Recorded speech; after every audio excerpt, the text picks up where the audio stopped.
السلام علیکم ورحمۃ اللہ. Yesterday I was in metro bus. A C of تھے, لوگ بہت زیادہ تھے اور گرمی کی شدت اس قدر تھی کہ اس کنجسٹڈ پلیس کے اندر دم گھٹ رہا تھا. تو آئی جسٹ تھنکنگ کہ عبد الرحمٰن, سورج تو یار ابھی 7ویں آسمان پر ہے, زمین بھی ابھی مٹی کی ہے, اس کے باوجود جو گرمی کی حدت ہے وہ ناقابل برداشت ہے. تو عبد الرحمٰن کیا ہوگا جب قیامت کے دن سورج سوا نیزے پر آ جائے گا اور جو زمین ہے وہ تانبے کی بن جائے گی؟ تو اس ٹائم ہم کیسے اس کو برداشت کر سکیں گے, ٹولریٹ کر سکیں گے, بیئر کر سکیں گے؟ میں بڑا پریشان تھا. میں مدرسے جا رہا تھا تو استاذ محترم حضرت علامہ مولانا حافظ عبدالستار سعیدی دامت برکاتہم القدسی, اللہ تعالیٰ ان کو صحت عطا فرمائے, ان کا لیکچر تھا. تو استاد جی ہمیں بخاری شریف پڑھاتے ہیں. استاذوں نے اس دن ہمیں حدیث مبارکہ پڑھائی. حدیث کا نمبر ہے 660. جب میں نے یہ حدیث سنی تو جو میرے دل سے یہ بوجھ تھا یہ بوجھ اتر گیا, بڑا ریلیکس ہو گیا. تو I just want to share کہ وہ حدیث میں آپ کو بھی سناؤں.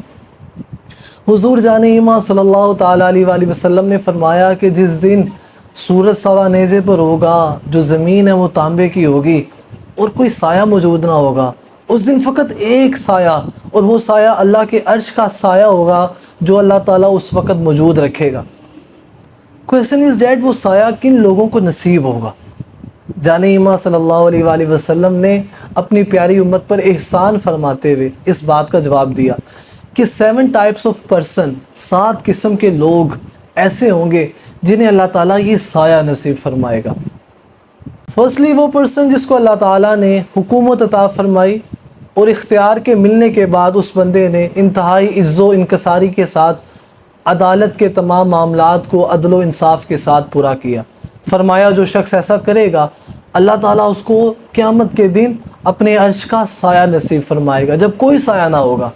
اٹس نوٹ کمپلسری کہ حکومت ملنے سے مطلب یہ ہے کہ آپ لاکھوں مربع میل کے مالک ہوں. اگر آپ ایک والد ہیں تو آپ کے بچے, آپ کی بیوی آپ کی کفالت میں ہیں, وہ آپ کی رعایا ہیں, آپ ان کے حاکم ہیں. اگر آپ ان کے ساتھ عدل و انصاف کا معاملہ کرتے ہیں تو آپ امام عادل والی صفت کے اندر آ جاتے ہیں. تو کتنی آسان بات ہے, آپ صرف اپنے گھر والوں کے لیے اچھے ہو جائیں. جو بندہ اپنے گھر والوں کے لیے اچھا ہو جائے گا کیونکہ وہ اس کی رعایا ہے, ان کا خیال رکھے گا, ان کے کھانے پینے کا, پہننے کا, ان کے عقیدے کا, ان کی نمازوں کا, ان کے روحانی معاملات کا ہر لحاظ سے خیال رکھے گا, تو اللہ تعالیٰ قیامت کے دن اس کو عرش کا سایہ نصیب فرمائے گا.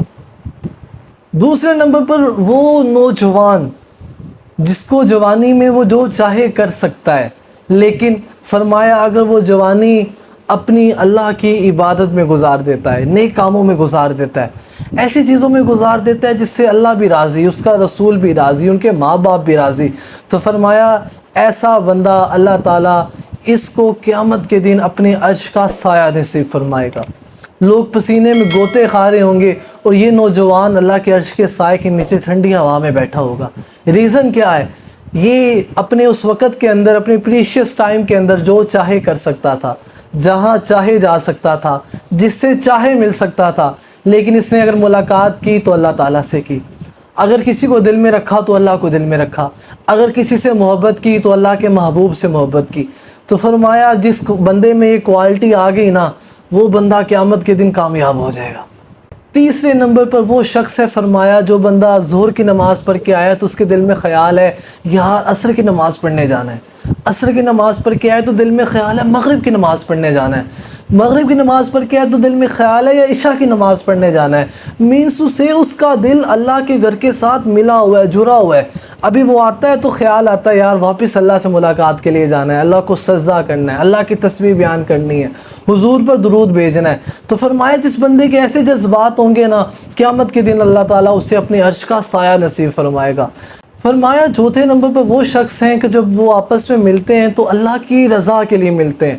دنیاوی غرض نہیں ہوتی کہ اس بندے کا پورٹ فولیو اچھا ہے تو اگر میں اس سے ملوں گا دنیا میں میری ریپوٹیشن بھی اچھی ہو جائے گی, میرا دنیاوی فلاں کام ہو جائے گا, یا فلاں مسئلہ پھنسا وہ حل ہو جائے گا. نہیں, وہ اگر کسی سے ملاقات کر رہا ہے تو اس لیے کر رہا ہے یار یہ بندہ اللہ کے قریب ہے, تو اگر میں اس کے قریب ہو گیا تو میں بھی اللہ کے قریب ہو جاؤں گا.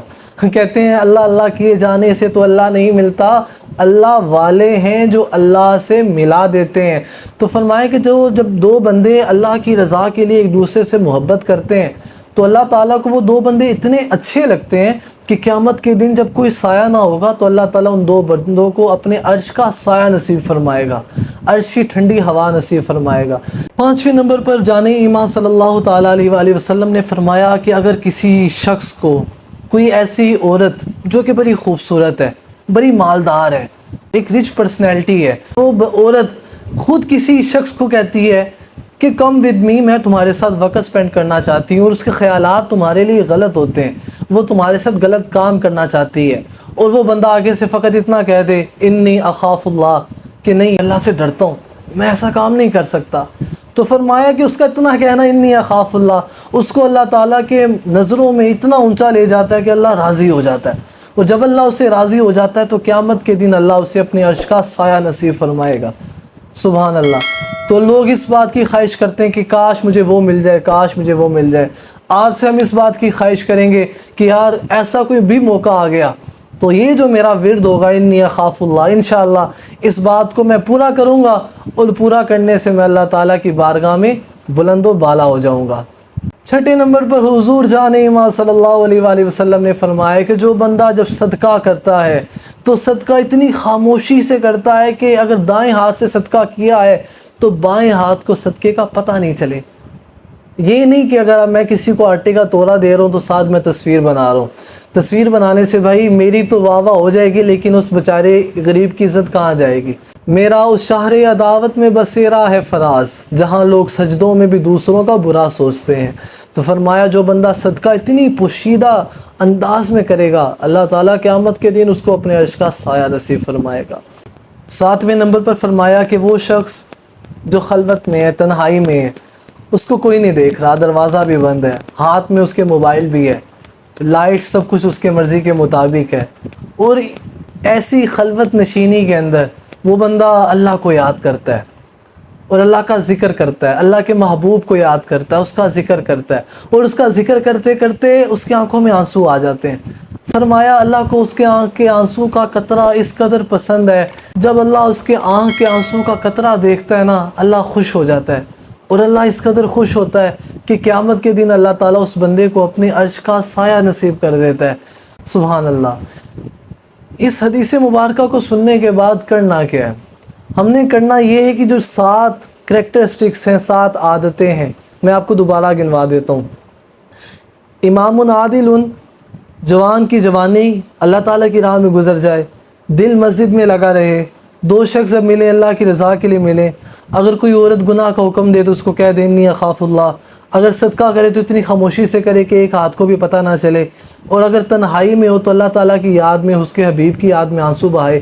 جو شخص کے اندر ان عادتوں میں سے کوئی بھی عادتیں آ جاتی ہیں، فرمایا قیامت کا دن ہوگا، عرش کا سایہ ہوگا اور وہ اس کے سائے میں مزے کر رہا ہوگا۔ کاش وہ مزے کرنے والے تم ہو، میں ہوں، ہمارے جاننے والے ہوں، حضور کا ہر امتی ہو۔